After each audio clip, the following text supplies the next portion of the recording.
Today on The Caucus, Jim Rutenberg and Megan Liberman discuss the first Republican presidential debate of 2012 and the many candidates who were not in attendance.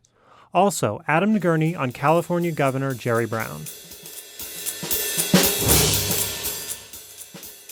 I want to thank the other contenders who are here with me on this stage for showing up tonight.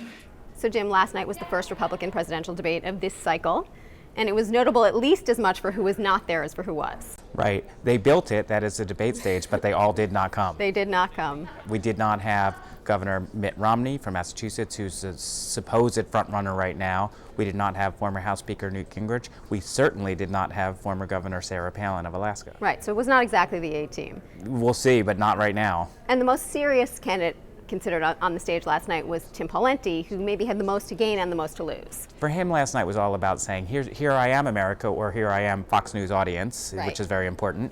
And I grew up in, where did he grow up? In a meatpacking town. I grew up in a working class family in a meatpacking town. He told us that a lot of times every answer had some biographical information about himself, and that's what he took this debate for. Here I am.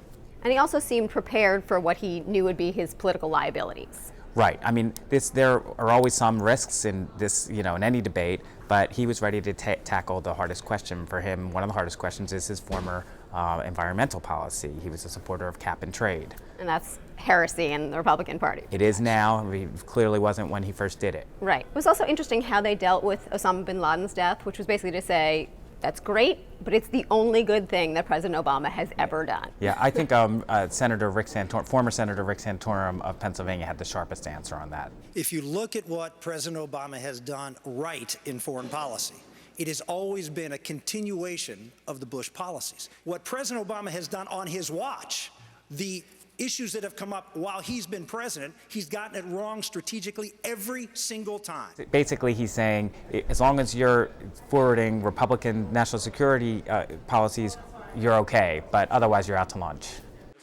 This is going to be another raising of your hands. There's kind of a zany atmosphere at this debate. It was a lot of bell ringing and hand raising. Right. I expect to be slightly bored during some points of debates, and it got surprisingly entertaining. It was like a game show, yeah.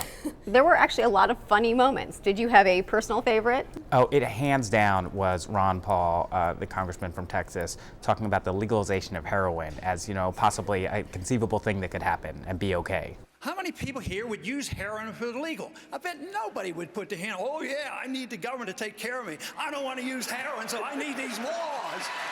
Yeah, you don't hear a lot of that in Republican debates. And you certainly don't hear the audience applauding it. But of course he had the Ron Paul fan club in the audience there, as he often does.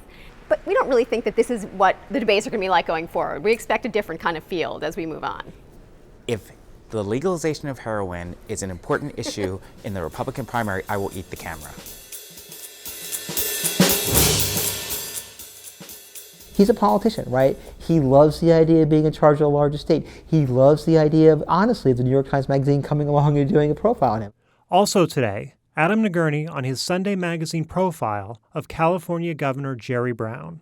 I write newspaper stories and magazine pieces. There's a big difference between the two in terms of the kind of reporting you want to do. One thing I like to do a lot on these kind of stories is just try to be near them and just sort of watch the way they interact with other people, how they react to unexpected situations. You might spend 4 hours and get one good nugget for the story or one good insight, but you know what? Those 4 hours were worth it, and that was a lot of that with him. I got the impression that I was seeing Jerry Brown as Jerry Brown. When you're 73 years old, you're not going to run for any more offices. Like, he's not thinking about running for president, or he realizes it's just not going to happen. So I think that sort of hunger and ambition, which has driven him over the years, is sort of gone now. So he's a little more just sort of mellow.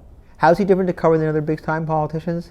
He's less buffered. There's less layers around him. He's just more there, and you could sort of catch him walking up the hall in the state capitol or coming off a plane alone in an airport. He's the right person for the time. California is facing a budget shortfall of $26.5 billion. That's a third of the budget. Without any mental reservation. Without any mental reservation. Or? Really, no mental reservation. So why at age 73 is he doing something like this, or why would he want to get into such a difficult job? Well, I suspect that part of it is that he realizes that if he succeeds here, if he solves the problem in California, and in the process shows Democrats across the country a way to deal with the budget cutting that Republicans are sort of pressing, that's what people are going to remember him for. That will be his legacy. It will not be, the failed presidential bids or whatever else. I think this is a final chance for him to really sort of present himself as a legacy person for California and the country.